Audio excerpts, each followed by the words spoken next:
आज का जो पूरा रियल इंसिडेंट है वो हमें हर्ष ने भेजा है। हर्ष जो कि हरियाणा के रहने वाले हैं। एक टाइम था जब उनकी जिंदगी में एक लड़की आई थी और एक टाइम ऐसा भी आया जब उस लड़की से इन्हें दूर जाना पड़ा।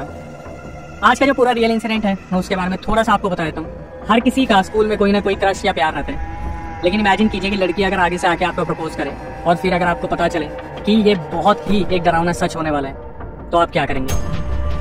हर्ष जो कि हरियाणा के रहने वाले हैं, उन्होंने अपनी फैमिली के बारे में बताया कि भाई हमारी फैमिली फाइनेंशियली बहुत ज्यादा स्ट्रांग है। हर्ष की पूरी परवरिश हरियाणा में हुई और हर्ष ने बताया कि भाई हमारा पूरा परिवार जो है ना बहुत ही पॉलिटिकल बैकग्राउंड से बिलोंग करता है। मतलब हर्ष ने बताया कि जब वो स्कूल में पढ़ा करते थे 7th क्लास में, तो उनके पापा कभी कभार उन्हें बुलेट से छोड़ने जाया करते थे, कभी कभी उन्हें फॉर्च्यूनर से छोड़ने जाया करते थे। अभी 2023 की ही बात है जब उनके साथ ये घटना भी थी। उन्होंने बताया कि अक्षय भाई हरियाणा में जब मैं 7th क्लास में था, एक लड़की थी जिसका नाम था जानवी। जानवी के बारे में उन्होंने बताया कि वो एक ऐसी फैमिली से बिलोंग करती थी जहाँ पर उसके मम्मी पापा एक्सपायर हो चुके थे, वो अपने चाचा चाची के साथ रहती थी। और जानवी जो है बहुत ही सिंपल, सोबर और बहुत ही सुंदर दिखने वाली लड़की थी। जब हर्ष 7th क्लास में थे तो वो इस चीज़ का ध्यान रखा करते थे कि उससे कोई ऐसी गलती ना हो जाए जिसकी वजह से उसके पापा मम्मी को इन्फॉर्म किया जाए और कहीं ना कहीं उनके पापा मम्मी के ऊपर कोई बात आए। तो हर्ष ने बताया कि अक्षय भाई मैं अपने दोस्तों के साथ रहता था, शुरू से ही लग्जरियस लाइफ में जीता आया था। मेरे घर वालों ने किसी चीज़ की, पैसे की तो खासकर कोई कमी नहीं छोड़ी थी। जानवी उन्हीं के साथ उस क्लास में थी जो किसी भी लड़के से बात नहीं करती थी। लेकिन हर्ष ने बताया कि भाई मेरे जो दोस्त थे वो हमेशा मुझे बोला करते थे कि जो जानवी है वो मुझे पसंद करती है, मतलब हर्ष को बहुत ज़्यादा पसंद करती है। क्योंकि हर्ष के दोस्तों ने कहीं ना कहीं इस चीज़ को ऑब्जर्व किया था कि जब हर्ष खाली पीरियड में बैठते हैं, कोई फ्री पीरियड होता है, तो जानवी उन्हें कहीं ना कहीं साइड नज़रों से देखती रहती थी। हर्ष ने भी इस चीज़ को कहीं ना कहीं ऑब्जर्व किया था और हर्ष के दिमाग में ये चीज़ें चल रही थी। बट जैसे कि 7th क्लास थी तो कहीं ना कहीं दिमाग इन चीज़ों से बहुत हटके रहता है। लेकिन हर्ष ने बताया कि अक्षय भाई आप बिलीव नहीं करोगे, सारे लड़के जानवी से बात करना चाहते थे, लेकिन जानवी फ्री टाइम में मेरे पास आके बैठ जाती थी, जो कि हर्ष को ये सिचुएशन बहुत ज़्यादा अनकंफर्टेबल बना देती थी। हर्ष ने बताया कि 7th क्लास में वो बहुत ज़्यादा इंट्रोवर्ट था और मैं ज़्यादातर बात नहीं किया करता था, बस 2-4 दोस्त थे मेरे और वही मुझे बोलते रहते थे कि जानवी तुझे पसंद करती है। ऐसे ही कुछ टाइम बीता और ये सब 7th में पास होकर 8th क्लास में आ गए। अब जानवी जो थी वो हर्ष की एक ऐसी दोस्त बन चुकी थी जहाँ पर उनके रोल नंबर आसपास आते थे, तो पेपर्स में भी ये दोनों एक साथ बैठा करते थे। हर्ष ने बताया कि भाई जानवी थोड़ा सा पढ़ने में वीक थी, तो मैं उसकी बहुत हेल्प करता था, लगभग उसे हर पेपर में चीट करवाया करता था, उसे अपनी शीट दिखाया करता था, जिसकी वजह से वो 8th पास हो गई और धीरे धीरे इनकी करीबियाँ बढ़ने लगी। लेकिन एक प्रॉब्लम हुई जब टीचर्स ने इस चीज़ को ऑब्जर्व किया कि कहीं ना कहीं हर्ष जो है जानवी के क्लोज आ रहा है और जानवी ऑलरेडी हर्ष को पसंद करना शुरू कर रही है, तो इनके रोल नंबर को कहीं ना कहीं दूर कर दिया गया और इनके बीच में कुछ फासले आ गए। 9th के पेपर्स में जो जानवी थी वो फेल हो गई और उसने स्कूल में पढ़ना छोड़ दिया। मतलब जानवी को कोई भी सपोर्ट करने वाला नहीं था, इसलिए उन्होंने पढ़ाई को छोड़ दिया था। हर्ष जो थे वो अपना स्कूल कंटिन्यू करते हैं और उनके दिमाग से सारी चीज़ें निकल गई थी। 9th निकलती है, 10th निकलती है, 11th निकलती है और 12th। अभी जस्ट 2023 में उन्होंने अपनी 12th पास की। हर्ष ने बताया कि अक्षय भाई जैसे जैसे वक्त गुजरा, वो जो लड़की थी जानवी वो मेरे दिमाग में जैसे किसी कोने में रह गई थी। हर्ष ने बताया कि भाई बहुत सारी लड़कियां मुझसे बात भी किया करती थी, लेकिन मैं कभी उनसे ज़्यादातर बात नहीं किया करता था, ये सोच के ये पैसों के पीछे भाग रही है, ये प्यार व्यार की मोहब्बत की बातें कुछ भी नहीं है। लेकिन हर्ष के दिमाग में हमेशा एक नाम चलता था, वो था जानवी, क्योंकि जानवी उनसे बहुत दूर जा चुकी थी। 9th के बाद वो कभी उस स्कूल में या उनके स्कूल के आसपास कभी दिखी ही नहीं थी। जब वो 12th पास हुए मार्च में 2023 में, तो हर्ष ने बताया कि भाई मेरे पास ना जानवी का एक दिन मैसेज आता है और मैं जानवी को पहचान ही नहीं पाया, क्योंकि वो अचानक से इतनी बड़ी लगने लगी और उसकी खूबसूरती बहुत अच्छी हो चुकी थी, उसका व्यवहार पता नहीं कैसा था। जब मैसेज आया तो इसी तरीके से था कि हेलो हर्ष कैसे हो तुम। हर्ष ने बताया कि मैंने उस लड़की का रिवर्ट करा और धीरे धीरे उससे बात करनी शुरू की, तो वो लड़की बोलती है कि तुम पता है मुझे भूल गए हो, तुम मुझे याद नहीं करते, तुमने ये नहीं सोचा कि मैं सोशल मीडिया पर तो कहीं ना कहीं एक्टिव होंगी, तुमने मुझे कांटेक्ट करने की कोशिश नहीं की। हर्ष ने बहुत अच्छे से कवर किया है, बोलती है कि तुझे पता है मेरी फैमिली कैसी है और मेरे ऊपर बहुत सारी रिस्पॉन्सिबिलिटीज है, मैं अपने घर का इकलौता हूँ और पापा मम्मी की सेवा करनी पड़ती है। ये बोल के हर्ष ने इस बात को आया गया कर दिया। इन दोनों की बातचीत स्टार्ट हुई जहाँ पर उस लड़की ने बोला कि अगर कल तुम फ्री हो तो हम मिल सकते हैं। हर्ष ने इस बात को सुना और बिल्कुल भी उसने लेट नहीं किया किसी रिप्लाई के लिए। उसने सीधा बोल दिया कि एक काम करते हैं, कल 11-12 बजे मैं तेरे को वहाँ से पिक कर लूंगा, तुम मुझे वहाँ मिल जाइए। इन्होंने अपने स्कूल से कुछ ही दूरी पर जो है एक पिकअप पॉइंट बनाया और हर्ष ने अपनी फॉर्च्यूनर उठाई, फॉर्च्यूनर लेके वो निकले और उस लड़की को पिक किया और ये सीधा हाईवे से होते हुए स्टारबक्स गए। स्टारबक्स जाने के बाद इन्होंने कॉफी पीने के लिए ऑर्डर ही किया था। तभी हर्ष को याद आता कि यार मैंने ये तो चेक किया ही नहीं कि मैंने अपनी फॉर्च्यूनर लॉक किया नहीं की। वो बाहर निकले तो उन्होंने जस्ट अपनी कीज से प्रेस किया तो उन्होंने देखा कि ऑलरेडी लॉक है। उसके बाद जब वो वापस आए तो हर्ष ने बताया कि अक्षय भाई जो सबसे अजीब थी जो चीज़ ऑब्जर्व करने वाली, हर्ष ने बताया कि मेरी कॉफी में ना अलग से झाग बन रहे थे और मेरी कॉफी को ऐसा लग रहा था जैसे अभी किसी स्पून से घुमाया गया। हर्ष ने फिर भी इस चीज़ का ध्यान नहीं दिया और वो लड़की सामने बैठी थी, वो हर्ष को बोली थी कि बैठो बातचीत करते। हर्ष ने बताया कि भाई हमारा जो वक्त था ना वो बहुत अच्छा बीता वहाँ पर। हर्ष ने उस कॉफी को पिया और हर्ष ने बताया कि शाम हो गई थी, धीरे धीरे वो लोग घूम रहे थे आसपास, बातें कर रहे थे। तो शाम को जानवी ने डिसीजन लिया कि अब काफी लेट हो गया तो मुझे घर जाना चाहिए। हर्ष ने उन्हें घर छोड़ा और शाम को 6-7 बज रहे थे जब वो अपने घर की ओर बढ़ते हैं। हाईवे से काफी दूर उन्हें जाना था। तो हर्ष ने बताया कि भाई मेरी जो आदत है ना वो थोड़ी सी ड्राइविंग तेज करने की है, मतलब मैं गाड़ी को 120-130 पर भगाता हूँ। बड़ी गाड़ी होती है तो पता भी नहीं चलता कि स्पीड कब पकड़ लेती है। उन्होंने बताया कि मेरे घर से कुछ ही दूरी पर 4-5 किलोमीटर दूरी पर एक नहर पड़ती है। हर्ष ने बताया कि भाई मैं जब उस नहर के आसपास पहुंचा, फॉर्च्यूनर से मैं देखता हूँ कि नहर के पास एक औरत खड़ी है जिसने लाल जोड़ा पहना हुआ है, हाथ में उसके चूड़े थे, जैसे अभी कोई नई नवेली दुल्हन मेरे सामने आई थी। हर्ष ने बताया कि मैंने अपनी स्पीड को धीरे किया और हर्ष ने गाड़ी लॉक की, बाहर निकले और चाबी को अपने पास रखा और जब वो धीरे धीरे उस औरत से बात करने के लिए आगे बढ़ रहे थे, क्योंकि उसे लग रहा था कि औरत कोई गलत स्टेप उठाने वाली है। हर्ष जब उसकी तरफ धीरे धीरे बढ़ रहे थे, उस लड़की ने वहां पर से कूद कर उस नहर में अपनी जान दे दी। हर्ष बुरी तरीके से बौखला गए। उन्होंने बताया कि अक्षय भाई मेरे दिमाग में ये आ रहा था कि मैं फंसा, उन्हें लग रहा था मेरी फैमिली तक बात जाएगी और मेरी कहीं ना कहीं इन्वॉल्वमेंट निकल जाएगी। हर्ष ने बताया मैं वापस आया और अपनी गाड़ी मैंने खोली, मैं गाड़ी के अंदर बैठा। हर्ष ने बताया कि अक्षय भाई मेरी नजर ना पूरी तरीके से उस नहर के ऊपर बनी हुई थी और मैं ये सोचने की कोशिश कर रहा था कि ये क्या हुआ। हर्ष ने बताया कि भाई जब मैं नहर को देख रहा था, अचानक से उस नहर में से एक हाथ निकला, बिल्कुल सफेद रंग का और एकदम से मुट्ठी बन गया। हर्ष ने बताया कि अक्षय भाई मैंने अपनी गाड़ी को इतनी बार स्टार्ट करने की कोशिश की, लेकिन मेरी गाड़ी स्टार्ट ही नहीं हुई। हर्ष ने बताया कि जिन बाबा जी को हम मानते हैं, मैंने मंत्र पढ़ने शुरू करे, कैसे न कैसे मेरी गाड़ी स्टार्ट हुई और मैंने 4-5 किलोमीटर, आप मानोगे नहीं, मैंने 4-5 मिनट में कंप्लीट किया। मैं इतनी तेज गाड़ी भगा के लेके आया अपने घर पे मैंने गाड़ी लगाई और मैं घर में आ गया। हर्ष का मानना था कि चीजें यहीं समाप्त हो गई हैं, लेकिन यहीं से इन चीजों की एक ऐसी खतरनाक शुरुआत होने वाली थी जिसको हर्ष ने कभी सोचा नहीं था। जिस दिन ये पूरा इंसिडेंट हुआ था नहर वाला, जब हर्ष अपने घर पहुंचे, हर्ष ने बताया कि अक्षय भाई मैंने अपने घर पे किसी को कुछ नहीं बताया। मैं इतना डरा हुआ था, इतना सहमा हुआ था कि मेरा सबसे पहले जो स्टेप था वो यही था कि जिन बाबा जी को मैं मानता हूँ वो हमारे घर से कुछ 20-30 किलोमीटर दूर रहते हैं। और मैंने उन बाबा जी को फ़ोन किया और उनको बोला कि बाबा जी मेरे साथ कुछ आज गलत हुआ है। उधर से बाबा जी ने अचानक से बोला कि हर्ष तो किसी से मिल रहा है क्या? ये ओवर द कॉल इनकी बातें चल रही थी और हर्ष बहुत ज़्यादा हक्के बक्के रह गए। उन्होंने बोला कि बाबा जी क्या हुआ? तो बाबा जी ने साफ बोला कि अगर तू किसी से मिल रहा है तो मुझे साफ साफ बता दे, मैं तेरे पापा मम्मी को बता दूंगा। अब ये जो बाबा जी थे, इनके फैमिली कहीं ना कहीं से इन्वॉल्व रहती थी उन बाबा जी के साथ। तो बाबा जी ने बोला कि अगर तू सच सच बताएगा तो शायद मैं तेरी मदद कर पाऊँ। हर्ष ने बताया कि एक लड़की थी जो 9वीं क्लास में फेल हो गई थी, अब वो उनकी लाइफ में दोबारा जुड़ी है और वो लड़की उन्हें बहुत ज्यादा पसंद है। उधर से बाबा जी बोलते हैं कि सुन मेरी बात और ध्यान से सुनिए, वो लड़की जो है वो तेरे लिए बिल्कुल भी ठीक नहीं है और उस लड़की को तू जितनी जल्दी हो सके भूल जा, वरना तेरी मौत निश्चित है और तेरे को कोई भी नहीं बचा सकता। आप बिलीव नहीं करोगे हर्ष ने क्या ही करा होगा। हर्ष ने उन बाबा जी को बोला कि बाबा जी मैं ऐसे कैसे उस लड़की को भूल जाऊँ, वो इतने सालों बाद मुझे मिली है, मैं उससे प्यार करता हूँ। और हर्ष ने खुद बताया कि अक्षय भाई आप बिलीव नहीं करोगे, मैं बाबा जी से कॉल पे लड़ गया। वो बार बार बोले कि आप मेरे घर पे मत बताना, मैं अपने आप देख लूंगा, मेरी गलती थी, मैंने आपको कॉल करा। और हर्ष ने कॉल काट दिया और वो उस रात सो गया। हर्ष ने बताया कि अक्षय भाई उस रात जो मेरे साथ हुआ ना, भगवान न करे वो किसी के साथ हो। हर्ष ने बताया जब मैं सोने के लिए लेटा, मेरी आंख बंद हुई, मे भी शायद रात के 2-3 बजे होंगे, मुझे दिखता है नहर के पास जानवी खड़ी है, लाल साड़ी में, उन्होंने हाथ में चूड़ा पहना और वो जोर जोर से चिल्ला रही कि हर्ष मुझे बचा ले, ये लोग मुझे मार देंगे, हर्ष यहाँ पर आ जाओ और मुझे बचा ले। ये जो चीज़ हर्ष के साथ हुई ये इतनी खतरनाक थी। हर्ष ने बताया कि भाई जब मैं सुबह उठा, मैं सोच नहीं पा रहा था कि मैंने रात को क्या देखा है, लेकिन हर्ष को लग रहा था कि भाई चलो ठीक है, एक सपना था, सपना आया और गया। हर्ष ने बताया कि अक्षय भाई मेरी और जानवी की मुलाकात अब जैसे ऐसे हो गई थी जैसे दो प्रेमी जोड़े छुप छुप के मिलने लगे। ये एक हफ्ते बाद ये दोबारा प्लान बनाते हैं कि हम दोबारा स्टारबक्स जाते हैं जहाँ से इनके प्यार की शुरुआत हुई थी। उस दिन जब ये स्टारबक्स गए तो जब ये वापस आ रहे थे और हर्ष बिल्कुल भी जानवी को उनके घर छोड़ने के मूड में नहीं थे, उन्हें ऐसा लग रहा था कि आज का दिन बहुत जल्दी बीत गया। हर्ष ने बताया कि भाई मेरी आंखों में बहुत ज्यादा प्यार था और मैं जानवी को गले लगाना चाहता था। हर्ष ने बताया कि अक्षय भाई जब मैं गाड़ी लेके जानवी के घर के पास पहुंचा, हालांकि वो जानवी के हमेशा थोड़ा सा घर के दूर ही रुकते थे चाचा चाची के होने की वजह से, तो हर्ष ने बताया कि मैं बिल्कुल भी नहीं चाहता था कि जानवी आज जाए। जानवी ने हर्ष की तरफ देखा और वो हर्ष की आंखों में प्यार देख पा रही थी, लेकिन फिर भी जानवी को जाना तो था ही। उन्होंने गेट खोला और वो निकली, बाहर गई। जब जानवी ने पीछे मुड़ के देखा तो हर्ष ने बस हाथ उठाया और वो बाय कर रहे थे। जानवी एकदम से वापस आती है, गाड़ी का गेट खोलती है और उन्हें किस करती है। हर्ष ने बताया कि अक्षय भाई ये जो किस थी मेरे लिए बहुत ही ज्यादा एक प्रीशियस किस थी, लेकिन इसी के साथ एक ऐसी घटना हुई जो मैं आज तक नहीं भूल सकता। मुझे ऐसा लगा जैसे जानवी के मुंह में कुछ कोई दाना जो मेरे मुंह में ट्रांसफर हुआ और सीधा गले से नीचे उतर गया। हर्ष ने इस प्रीशियस टाइम को, जो मेमोरीज थी, जो मेमोरेबल मोमेंट्स थे, उन्हें एंजॉय किया। उसने नहीं सोचा इस बारे में और वो गाड़ी स्टार्ट करते हैं और अपने घर लगा देते हैं। घर पे गाड़ी लगाई और सोने की तैयारी की तो उस रात भी हर्ष को अजीब अजीब से सपने आए और हर्ष के साथ के सपने अब बहुत ज्यादा मामूली बन गए थे, जहाँ पर बार बार कोई लाल जोड़े में उन्हें औरत दिखती नहर के पास और बार बार चिल्लाती कि हर्ष मुझे बचा लो, मुझे बचा लो, ये लोग मुझे मार देंगे, जान से मार देंगे, हर्ष मुझे बचा लो। और हर्ष जब ध्यान से देखने की कोशिश करते तो उसमें जान भी दिखती।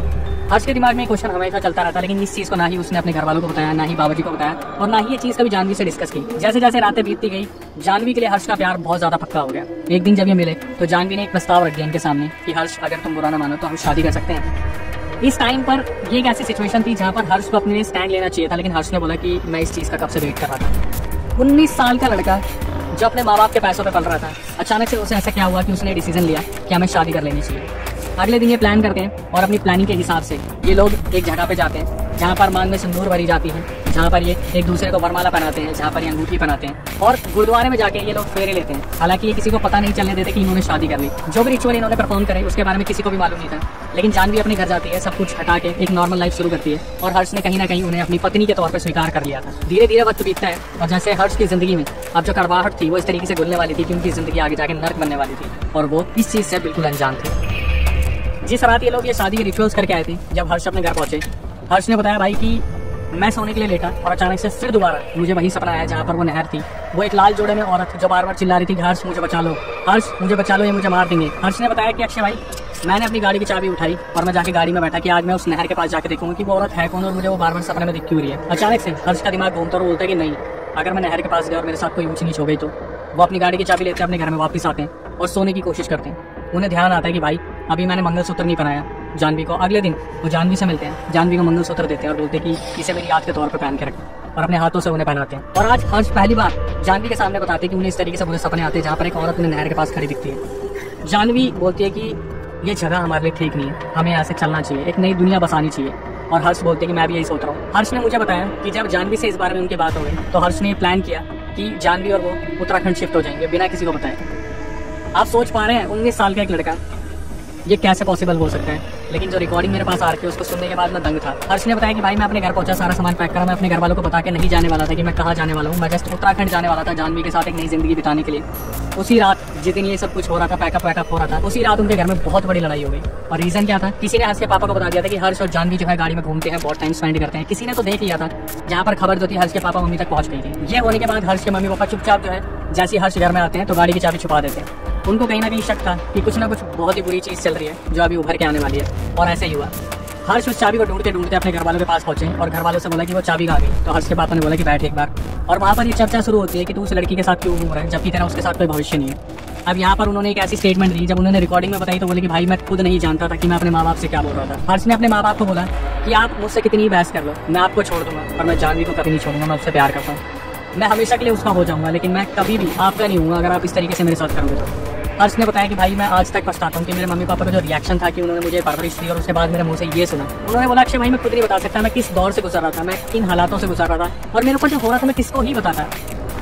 हर्ष अपने माँ बाप से लड़के सीधा अपने बेड पे आते हैं और जानवी को कॉल करते हैं और बोलते हैं कि यार अभी हम नहीं जा पाएंगे, मम्मी पापा ने चाबी ले ली है। जानवी उस तरफ से बहुत ज्यादा गुस्सा दिखाती है, बोल के कि तुमने मुझसे वादा किया था कि हम यहाँ से जाएंगे, अब तुम ऐसा क्यों कर रही हो। हर्ष ने बताया कि अक्षय भाई मुझे उस सिचुएशन को कंट्रोल करने में बहुत टाइम लगा, जहाँ मैं जानवी को समझा रहा था कि देख ये हाथ में नहीं है बात और कहीं ना कहीं चाबी उन्होंने रखी है, 1-2 दिन में जब शांत हो जाएगा सब कुछ हम निकल जाएंगे। हर्ष ने बताया कि भाई जिस रात मैं सोने के लिए गया अचानक से 12 से 1 के बीच में मेरी आंख खुलती है और मैं देखता हूँ कि मेरी बॉडी जो है वो हवा में उड़ रही थी। मैं छत से लगा हुआ था और नीचे बेड पे मेरी ही बॉडी लेटी हुई थी। मैं घबरा गया ये देख के कि ये मेरे साथ क्या हो रहा है, कि मेरी आत्मा शरीर छोड़ के निकल गई, कि मैं रहा नहीं, ये क्या हुआ। जब हर्ष ऊपर थे उन्होंने बताया कि मैंने बाबा जी के दिए मंत्र को बस बैक टू बैक रिपीट करना शुरू करा और मैं सीधा अपनी बॉडी में आके गिरा और जब मेरी आंख खुली तो सुबह हो चुकी थी। ये जो रात को पूरा इंसिडेंट हुआ, इसको होने के बाद हर्ष समझ चुके थे कि कहीं ना कहीं बहुत बड़ी चीज़ उनके ऊपर आने वाली है, लेकिन अब तक वो इस गुत्थी को सुलझा नहीं पा रहे थे। जब ये सब कुछ हर्ष के साथ हो रहा था, हर्ष को मालूम नहीं था कि जो उनकी फैमिली थी वो कहीं ना कहीं बाबा से बातचीत कर चुकी थी और बाबा ने बता दिया था कि एक लड़की है जो इससे पीछे पड़ी हुई है और कहीं ना कहीं उस लड़की ने इसका वशीकरण कर दिया या कुछ ना कुछ कोई ना कोई क्रिया की हुई है। हर्ष उस दिन अपने घर पे थे जब बाबा जी और घर वाले पूरे आपस में प्लान कर चुके थे कि हर्ष को हमें कैसे लाइन पे लेके आना है, उस लड़की से कैसे दूर करना है। हर्ष ने बताया कि भाई वो दिन मेरे लिए ऐसा था कि मैं बस ये सोच रहा था कि मेरी जानवी क्या कर रही हो। आप सोच रहे हो मेरे माँ बाप नहीं, मेरी जानवी। हर्ष के दिमाग में सिर्फ जानवी के थॉट चल रहे थे और माँ बाप का कोई ख्याल नहीं था, जबकि उनके माँ बाप बाबा जी से मिलकर भी आ गए थे और उनसे राय भी ले ली थी। और हर्ष जब रात को सोए और सुबह हुई तो उनके पापा ने क्या करा, एक फूका हुआ पानी जिसमें कुछ डला हुआ था वो पानी सीधा हर्ष के मुंह पर देके मारा, उनकी आंखें खुली। तो उस दिन जो वाकया हुआ, हर्ष ने बताया कि अक्षय भाई मैं अपने उस दिन पहली बार होश में आया, मैं उठा और मैंने इधर उधर देखा और मैंने अपने पापा को बोला कि पापा क्या हुआ, आप ये क्या कर रहे हो। तो हर्ष के पापा ने चिल्ला के बोला उस लड़की का कब्जा उतार रहा हूं तेरे ऊपर से, तू पागल हो गया है, वो लड़की तेरे ऊपर ऐसे छा गई है कि तू हमें भूल गया। हर्ष एकदम से रियलाइज करते कि पापा मतलब आपको लगता है मैं जानवी को इंपॉर्टेंस दूंगा, आप क्या आगे। उनके माँ बाप इस उनके दंग थे कि इस पानी में बाबा जी ने क्या ऐसा मंत्र पढ़ा कि सुबह आंख खुलते ही हर्ष बिल्कुल ठीक हो गया था। हर्ष ने बताया कि भाई मैं सीधा उठा, मैंने अपने माँ बाप को देखा, उनकी आंखों में वो टेंशन देखी, मैंने उनके माथे पे वो तोड़ी देखी जहाँ पर मुझे बुरी तरीके से जैसे मेरा खत्म होने का इंतजार दिख रहा था कि मेरे साथ कुछ बहुत बुरा होने वाला है। हर्ष ने अपने पापा को बोला कि पापा गाड़ी की चाबी दो। हालांकि हर्ष के पापा काफी डरे हुए थे कि ये कहीं जानवी को लेकर भागना। हर्ष ने फिर भी ये बोला कि पापा चाबी दो, मैं बाबा जी के पास जा रहा हूँ। उनके पापा ने बोला कि बेटा हम साथ में चलते हैं। हर्ष ने बोला पापा ये लड़ाई मेरी है और मुझे लड़नी है, मुझे चाबी दो, मैं बाबा जी के पास जा रहा हूँ। हर्ष के पापा ने आवना देखा तावना देखा, चाबी हाथ में पकड़ाई। हर्ष ने बताया कि मैंने चाबी उठाई अपनी फॉर्च्यूनर की, मैं बाबा के पास पहुंचा। दरगाह थी जहाँ बाबा बैठा करते थे, बाबा वहाँ पर बैठे हुए थे और मेरा वेट कर रहे थे। जैसे मैं वहाँ पे पहुंचा बाबा ने मुझे बोला कि कैसा लग रहा है तुझे, तो अपने माँ बाप के खिलाफ हो गया, तू मेरे खिलाफ हो गया, सिर्फ एक उस लड़की के लिए जिसने तेरे ऊपर वशीकरण कर रखा है। बाबा ने उसे सब कुछ बताया हर्ष को कि तेरे साथ क्या क्या हो रहा है, तेरे को रात को ऐसे दिखता है, ये सब कुछ होता है, लाल साड़ी में औरत दिखती है नहर के पास। हर्ष के पैरों तले जमीन निकल गई थी और वो सोच नहीं पा रहा था कि बाबा जी को इतना सब कुछ कैसे पता है, और अगर बाबा जी को पता था तो अभी तक उन्होंने मेरे को समझाया क्यों नहीं, जबकि हर्ष को ये याद नहीं है कि वो बाबा जी से लड़ गए थे जब बाबा जी बोल रहे थे कि उस लड़की से दूर रहे। लेकिन अब सबसे बड़ा रीजन ये आता है कि इतनी सहानुभूति उस लड़की के लिए क्यों। तो हर्ष ने बताया कि अक्षय भाई उस लड़की के मम्मी पापा नहीं थे, वो अपने चाचा चाची के साथ रहती थी। और कितनी बार ऐसा हुआ था, हर्ष ने बताया कि जब वो उस लड़की से बात कर रहे थे जानवी से, तो पीछे से डांटने की, जानवी को चाटा मारने तक की आवाज आती थी जहाँ पर उसके चाचा चाची जानवी को बहुत डांटते थे और इस चीज़ को लेके हर्ष को कहीं ना कहीं बहुत गुस्सा था। और हर्ष बार बार जो है जानवी को कमिटमेंट देते थे कि मैं यूएस जाऊंगा तो तेरे को लेके जाऊंगा, मैं कहीं भी सेटल होऊंगा तो तेरे साथ ही सेटल होऊंगा। ये सारी चीज़ें बाबा जी याद दिलाते कि तुझे याद है तो उसको क्या क्या बोलते हैं। हर्ष वहाँ पर दंग हो गए थे कि ये सारी चीज़ें उन्होंने इतने कम टाइम में इतना सब कुछ कर दिया, और वो भी सिर्फ एक लड़की के लिए। हर्ष को इन चीज़ों का बिल्कुल भी भरोसा नहीं हो रहा था जो उनके साथ चीज़ें हो रही थी। लेकिन अब जो चीज़ें उनकी लाइफ में होने वाली थी, ये एक ऐसा क्लाइमैक्स है जिसने मेरे को भी बहुत बुरी तरीके से हिला दिया था। ये सब कुछ बताने के बाद हर्ष जो है बाबा जी के पैरों में पड़े और हर्ष ने बोला कि बाबा जी मुझे इस चीज़ से छुटकारा चाहिए। बाबा जी ने बोला कि सुन, फोन को कर स्विच ऑफ और चुपचाप सीधा अपने घर चला जाओ और रात को 10 बजे निकल के सीधा 11 बजे तक मेरे पास जो हमारे यहाँ पे गंगा घाट लगता है उसके पास पहुंच जाइए। आगे मैं बताऊंगा प्रक्रिया क्या करनी है। हर्ष ने बताया कि भाई मैंने अपना फ़ोन बंद कर दिया और मैं सीधा अपने घर पहुंच गया और रात को मैं सीधा बाबा जी के पास गया जहाँ पर बाबा जी ने गंगा घाट के पास एक सर्कल बनाया, उसमें मेरे को बैठाया और मेरे को बोले कि अब तेरे को डरने की जरूरत नहीं है, जो चीज़ें यहाँ पे होने वाली है उससे तेरा उतारा होगा, मतलब तू वशीकरण से बाहर आएगा। उस लड़की ने तेरे ऊपर बहुत तगड़ा वशीकरण करा और अब तेरे को दिखेगा कि तेरे ऊपर क्या क्या करा हुआ है। हर्ष ने बताया कि भाई रात का टाइम था, गंगा घाट के किनारे में बहुत डरा हुआ था, कोई आसपास नहीं था। एक घेरे में जो बाबा जी थे उन्होंने मेरे सामने खोपड़ी भी रखी। अब मैं और ज़्यादा डर रहा था कि इस टाइम पर कोई दूसरी चीज़ आ गई तो। बाबा जी ने मंत्र पढ़ते पढ़ते सीधा बोला कि डर मत, कुछ नहीं होने वाला। धीरे धीरे जब मंत्र पढ़े जा रहे थे, हर्ष ने बताया कि भाई मेरे हाथ एकदम से लाल होने लगे जैसे उनमें खून उतर आया और मेरे को अचानक से चक्कर आने लगा और मैंने पहली वॉमिटिंग करी। जब मैंने पहली वॉमिटिंग करी तो उसके अंदर कुछ वाइट सा निकला। फिर मैंने दूसरी वॉमिटिंग करी, तीसरी वॉमिटिंग करी, चौथी वॉमिटिंग में मेरे गले से एक दाना निकला जो पूरे जिस्म को फाड़ता हुआ निकला, जैसे वो दाना जो उस लड़की के मुंह के अंदर था वो सीधा बाहर निकला। बाबा जी खड़े हुए और हर्ष को बोले कि देख ये है वो चीज़ है जिससे तेरे को वशीकरण करा गया। तो हर्ष बस ये देख रहे थे कि सफेद सी चीज़ है क्या। तो बाबा जी से हर्ष ने पूछा कि बाबा ये क्या है सफेद सफेद सा। वहाँ पर बाबा जी ने एक चीज़ बताई जिसको सुनने के बाद पक्का आपके रोंगटे खड़े हो जाएंगे। उस गाँव में जहाँ पर हर्ष रहते थे, जानवी से जस्ट मिलने से 2 दिन पहले वहाँ पर एक नई नवेली दुल्हन किसी न किसी वजह से इस दुनिया को छोड़ के चली गई थी। जानवी ने वहाँ पर जाकर जहाँ पे उस लड़की को लास्ट राइट्स दिए गए थे वहाँ से राख उठाई, उस राख को वशीकरण के तौर पर उस आत्मा को सिद्ध करा और जो कॉफ़ी स्टारबक्स में पीने गए थे उस कॉफ़ी में मिलाकर जो है ये राख कहीं ना कहीं शमशानी राख जो है हर्ष को पिलाई गई थी। और वहीं से हर्ष जो है वो उस आत्मा को देख पा रहे थे और वो आत्मा कहीं ना कहीं वशीकरण करवा रही थी जानवी की तरफ। ये सुनने के बाद जैसे मानो हर्ष की जिंदगी बदल गई थी। वो जो दाना सामने पड़ा था वो तो हर्ष को मालूम ही था कि वो कौन सा दाना था जो उसके मुंह में दिया गया था, और ये भी कहीं ना कहीं वशीकरण की पूरी प्रक्रिया थी। अब बात आती है कि जानवी को इतना सब कुछ आता कैसे था। तो हर्ष ने बताया कि भाई जानवी के जो पापा थे वो शमशान घाट में काम किया करते थे और बहुत सारी क्रियाएं वो खुद किया करते थे, उन्हें भी कहीं ना कहीं काले जादू की नॉलेज थी। जानवी ने उनसे शायद ये सब कुछ सीखा था। अब बात आती है कि क्या यहाँ से हर्ष बच गया। हर्ष जब इस प्रक्रिया से मुक्त हुआ वो अपने घर आया, उसने अपना फोन ऑन करा और फोन ऑन करते सीधा धड़ाधड़ कॉल मैसेज भर भर के कॉल मैसेज, और वो किसके जानवी के। जहाँ पर जानवी ने फोन ऑन होते ही सीधा कॉल करना स्टार्ट कर दिया। हर्ष ने फिर दोबारा वही गलती की, हर्ष ने फोन पिक कर लिया और जानवी ने वहाँ से बोला कि तुमने ऐसा क्यों करा, मैं तुम्हारे बिना मर जाऊंगी। हर्ष ने बहुत तरीके से जानवी को टैकल किया कि यार वो पापा के साथ में गया था, कुछ काम आ गया था, तो ऐसा कुछ भी नहीं है, हम जल्दी मिलेंगे। यहाँ पर जो जानवी ने अगले दिन जो डिमांड रखी उसको सुनने के बाद आप हैरान हो जाओगे। जानवी ने बोला कि ये काम करते हैं, हम ना कल कहीं प्राइवेट लोकेशन पर मिलते हैं, मुझे ऐसा लग रहा है कि हमें ना एक हो जाना चाहिए। मतलब जानवी ने खुद से हर्ष को बोला कि हम इंटीमेट हो जाते हैं, हम कहीं ना कहीं फिजिकल हो जाते हैं ताकि हमारे रिश्ते और मजबूत हो जाए। हर्ष समझ चुके थे ये कोई नई चाल है। हर्ष ने बहुत ही तरीके से कहीं ना कहीं जानवी को टल्ला दिया। हर्ष ने बताया कि भाई ये जो सारी चीज़ें थी मार्च से चल रही थी और सितंबर आ गया था।